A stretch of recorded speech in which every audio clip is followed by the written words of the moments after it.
Meteo həssas insanların nəzərinə bir xəbəri diqqətinizə çatdırırıq. Belə ki, 15 fevral tarixindən etibarən diqqətli olun.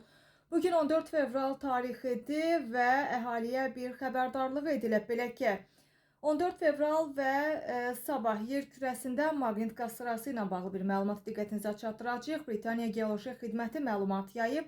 Alimlərin bildirdiyinə görə qısa müddətli lokal aktivlik ehtimalı olsa da ümumilikdə geomaqnit şəraitə əsasən sakit şəkildə qalacaq. Bununla yanaşı fevralın 15-i axşam saatlarına doğru və 16-sı günün əvvəlində günəşdəki tac dəlikdən çıxan yüksək sürətli axının yerə çatacağı proqnozlaşdırılır və bu baş verərsə G1 səviyyəli, yəni daha zəif səviyyədə maqnit qasırğasının yarana biləcəyi mümkündür. Digər meteoroloji platforma olan Meteoagent isə fevralın 15-də geomaqnit aktivliyinin artacağını, lakin bunun maqnit qasırğası səviyyəsinə çatmayacağını bildirib.